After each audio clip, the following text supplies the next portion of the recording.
Well, my Zoom keeps changing. I run latest Linux's latest, so every time Zoom behaves differently. But I do learn latest kernels.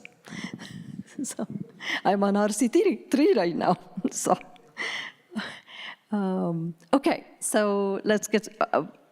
I introduced myself earlier, so don't have to do that again. And I maintain K-self-test, and like I mentioned, I also send up K-unit patches up to Linux. And here, today I'm going to talk about why K-self-test and why K-unit, and hopefully I can help with deciding which one. I would say both, depending on your use case and what you're trying to do. K-self-test started out as a regression test suite. Back in, I think, the first commit to that subject directory under tools testing self-tests has been 2005, 2004. It's been a while. So we have had a few tests at that time. So then, come 2011, 2012, that's when we are starting to see stable release, a little bit of history. Stable release started. Greg came in and then he started doing stable releases. And that time we realized we do need to have a way for us to be able to test. When we put new features in, we wanted to be able to go test to go with it, with the features. So we wanted to control over that. LTP existed, Linux testing project, but there is a lag. We do the features and then release comes out, then tests happen outside external directory, external repos. So we wanted to have K-self-test in the kernel. So how many of you know K-self-test history? Do you care to know? Yeah, so not many looks like. So that's good. So that's how it started, and we went from handful of subdirectories under self-test to today we have 192 individual makefiles. And 125 subdirectories. Subdirectories roughly map to Linux subsystems. So subsystem, has and then you will have a bunch of tests. Subdirectories don't mean those are number of tests. Subdirectories means that's a repository. Think of it as a repository of and we have thousands of tests under that and thousands of sub-test cases. So kernel CI, and I'm looking at Anders over there. In Linaro, he has been running tests. And then for Linaro, LKFD, he knows how many tests are there. So regression, it's a regression test suite. It's open box. Well, I'm sorry, actually it's it has a mix of open and closed box testing. Because we have some tests that connect back to the, into the kernel, but some not. So user space, shell scripts, kernel test modules, we have been trying to make them K-unit tests. We'll come to that. So it allows for testing a breadth of systems, and it goes sometimes into error paths. Error paths, like a system call. You're making a system call, you can exercise with different flags and so on. And our developers are very good, prolific with testing. They write tests. Whenever they send a new feature, or regression, they write regression tests. And so we have lots of tests. If you want to do feature tests, like go and test, hey, I put in a new release on my system, does it all work? I want to exercise all of my subsystems? It's a good way to just get a quick check on that. We have regression tests in there, so that means that's one way we use them. If we find a problem, we add a regression test for it, so that we are watching for it. If regression happens, we know. Running a K-self-test, we know that. And you can, there is a webinar that I did a while back, kernel validation with K-self-test. I have the link in here. I haven't uploaded my slides yet. Sorry, I will do that after this. But yeah, you can check that out. And K-unit is a unit test framework that we have in the kernel. And this is great for writing unit tests for drivers and in-kernel tests, and it runs, it runs tests that you can do. I think I mixed up my open box and closed box, sorry. So that should have said closed box because you need to know internals. But KUnit is really a good way to exercise all of your internals of the kernel. So it makes direct calls to the kernel and direct calls into the kernel API, internal API and internal calls, and it'll test that. KUnit for sure is good for targeting error paths and edge cases. And it is faster to zeroing on a kernel area, because if you ran say a MM test invoking mmap system call, say, something fails, you have to go, because you're coming from the user space, you have to go through several layers before you can figure out, okay, what failed. Whereas KUnit is a unit test framework that it can actually, if you were to run MM unit tests, it can figure out. That's just an example. And both have multi-arch support. We went from starting on UML to now we have several architectures are supported. Recently, we keep adding support. RISC-V got added, 32-bit, 64, ARM, 32-bit, 64, KUnit for KUnit. K-self-test had that kind of support before. So this kernel testing guide is in the repo. You can go check that and see documentation, kernel documentation. You can check and see which one is good for you. So I have, what I would say is if you're a kernel developer, you would want to run KUnit and K-self-test both from a kernel developer perspective. For users, probably it would be, for K-self-test would be a better option for users. Framework, I'm talking from the developer point of view, which framework would you choose? That's a different question than which tests do you want to run? So those are two different questions. As for framework, what are the goals? Are you doing a regression testing? Are you doing a closed or open box testing? Are there any user space interactions that you have to worry about? Is it a unit test? First of all, understand the test you're writing. Then you would pick the architecture and then code coverage. So choosing the framework, these are the questions you want to ask yourself. This is more for test writers. That is somebody writing kernel developers and other test writers. So I kind of alluded to how many tests we have. We have, I just ran this KUnit on my laptop. So this is the multi-arch all tests on x86. That's what you would see. So KUnit went and ran 6,701 tests, and 668 passed, and it skipped 33, most likely because I probably don't have some configuration might be missing and such. So K-self-test, you got so many tests, and KUnit also spread around the kernel.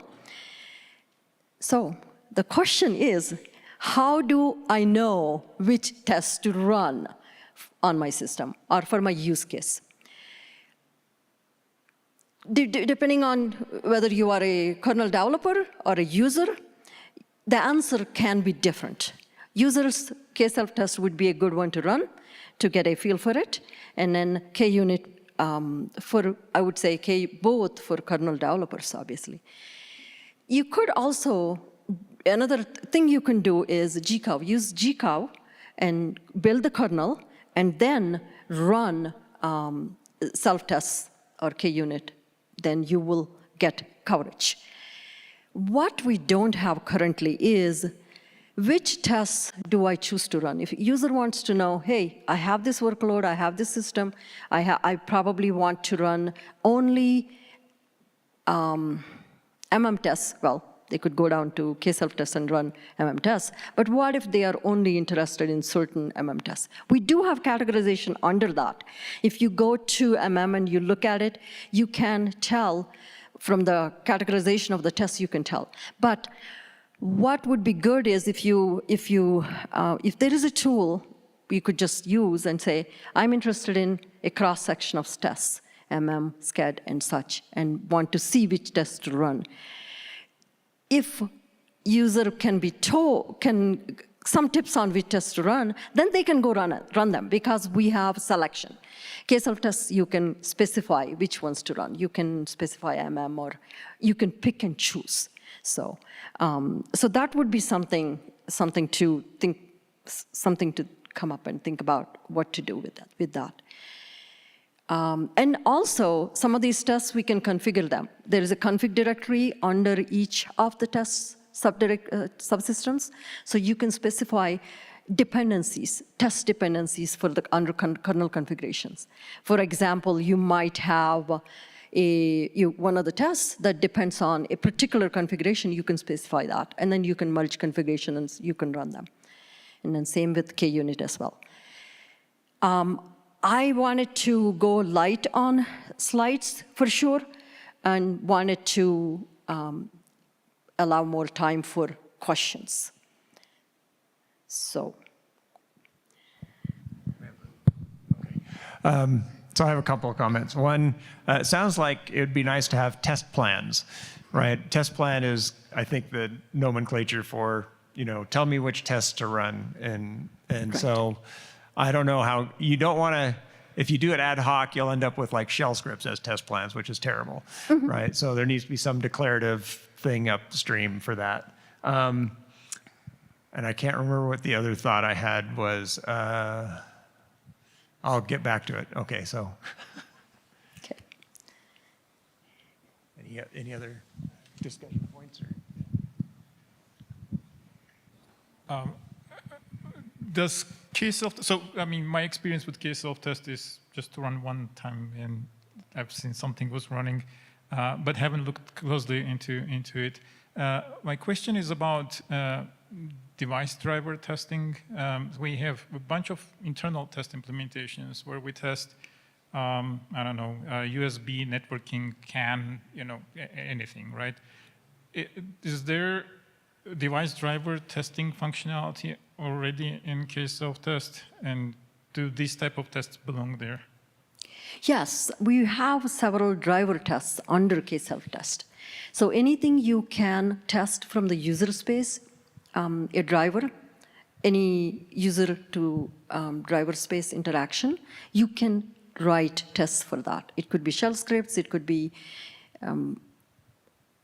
C programs, you can do that. We do have some existing ones. We do not include them in the default run for good reasons, because we don't know if that hardware exists, and we don't want to have that. We don't include them in a default run. Right. We choose to include them. So I have to say, that's a good question, because one thing I didn't mention is we have a default run. That means we run all the tests we can safely run. Like, for example, if you were to run, say, a suspend test or something, then your system will reboot test, for example. Your system will reboot. We don't want to do that. There are several tests that you need root access for. So we make sure, default runs, you want to make sure and then there are some destructive tests under timers. So it goes and tweaks the clocks.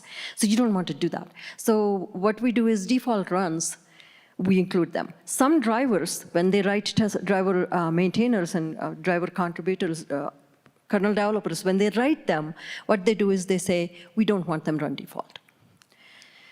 So to answer your question, we do. They can be run. And then KUnit, depending on where you want to exercise your driver.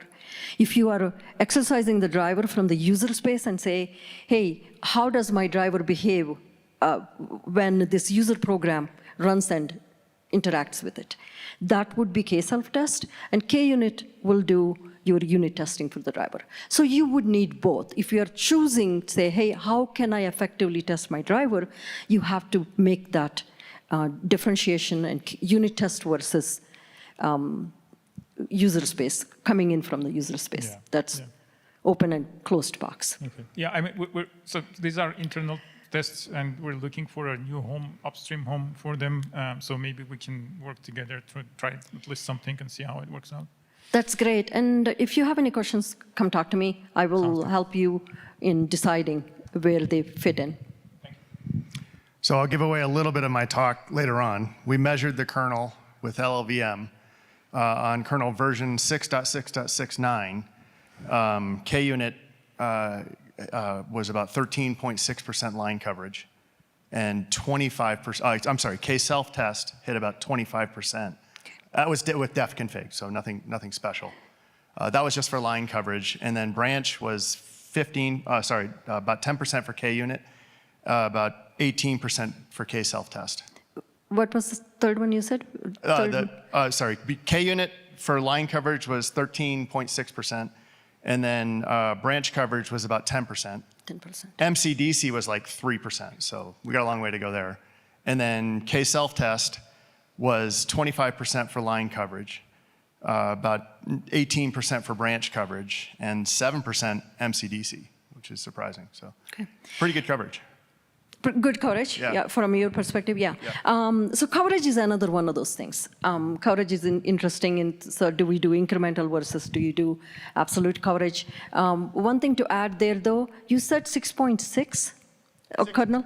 6.6.69. 6.6 kernel. We have added, every release we keep adding. I would really like to know the numbers on 6.16 RC3, if you can get me those. Okay, thank you, thank you. So I mean, 6.6 is long time ago, as far as we are concerned, because yes, in the kernel timeline. I'd love to show a graph. That sounds great. Thank you.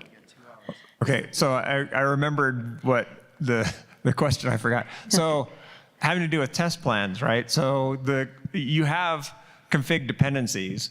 So one simple thing to do, well, I don't know if simple, but it would be nice to be able to say, well, I have a kernel already built. How about if I run all the tests that are non-destructive that my configuration supports, right? So compare the dependencies on the tests with the currently running kernel or the target device under test config, and select based on that. That's one option that's kind of an automated test plan system. So I think that to try to get to that point, what we need eventually also is a proper SAT solver integration in the kernel.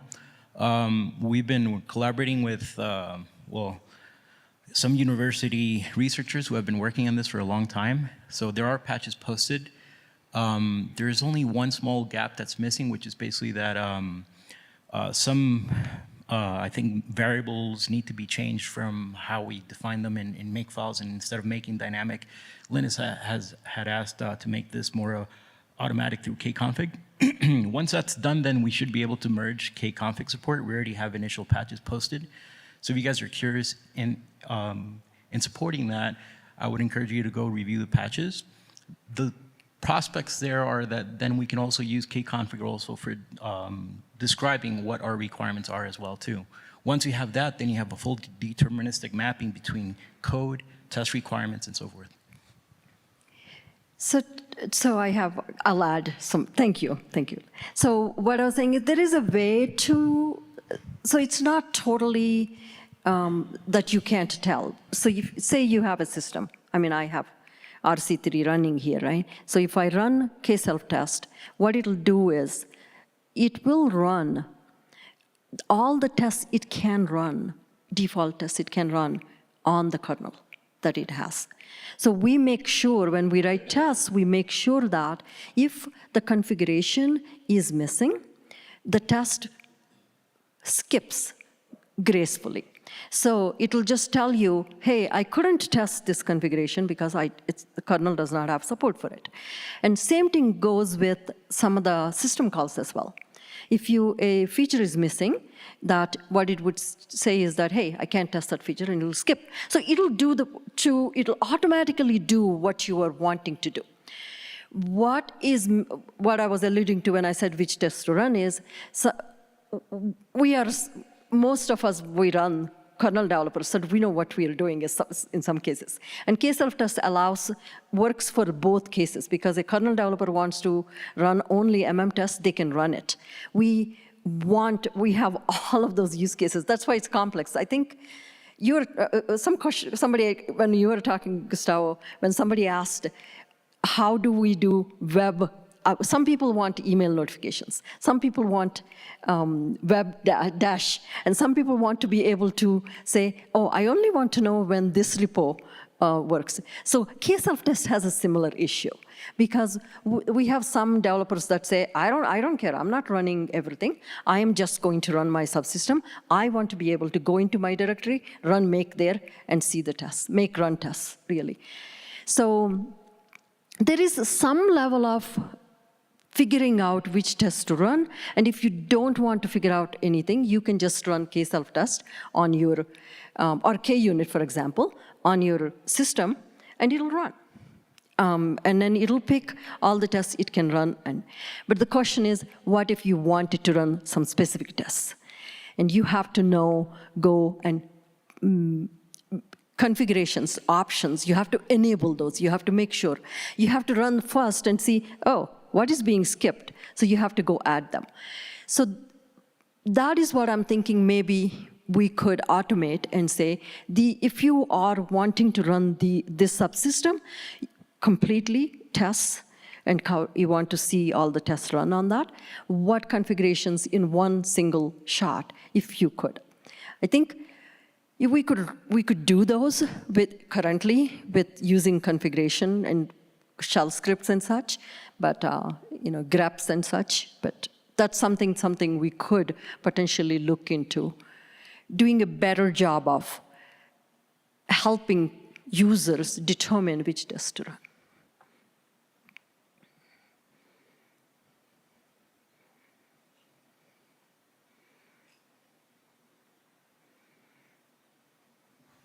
Yeah, one thing we've been wondering in Kernel CI is, like, if you go to the dashboard and start navigating the different hardware you have there, like there will be a bunch of K-self-tests failing, or K-unit, I think that are mostly passing. But I look into JRMCI, which is another infrastructure in the community. They have like expectation files, like which tests they expect to skip, which tests they're expecting to be flake, that are going to give like weird results like every time that you run it. Which ones are passing, which ones are expected to fail. Like, do we have any kind of support for that? We have that. We have that in both.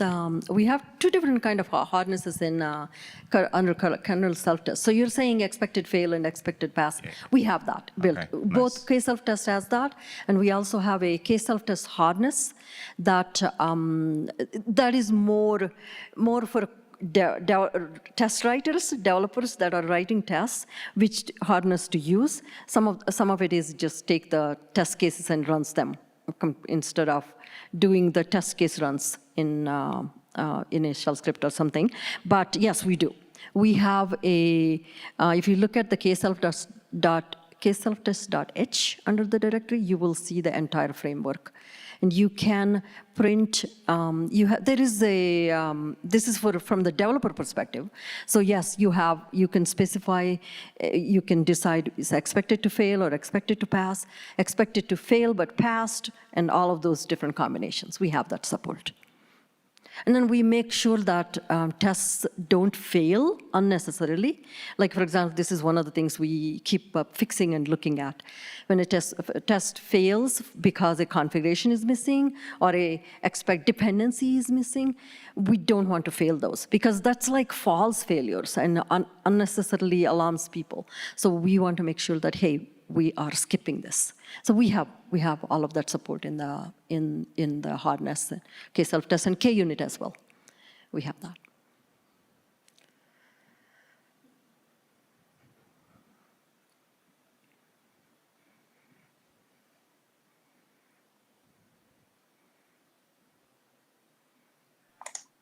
There are no other. Oh.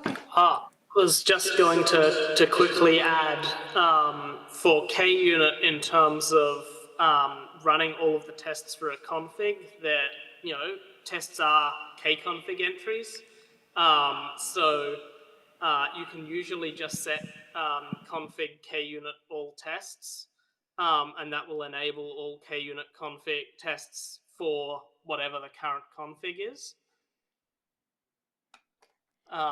And the other thing I was going to mention was there was some effort discussed at Plumbers last year to put together a kernel test catalog as a way of describing tests, specifically, I think for CI systems as well, as a way of having a catalog of what tests you might want to run for what subsystems, again aimed more at developers than users, but that might be something to dig up again. Is it David? Oh, hi, David. Hey, thank you for adding that. Hi. I actually ran just now all tests on x86 for KUnit, and that's the results I was showing. Yes, thank you for chiming in. And I wasn't there at the LPC last year, so I didn't pick up on the catalog part. So great. Thank you. That'll be good. Christian is reincarnating as the form of the kernel CMO file, and we are discussing that 2 p.m. today. Sounds good.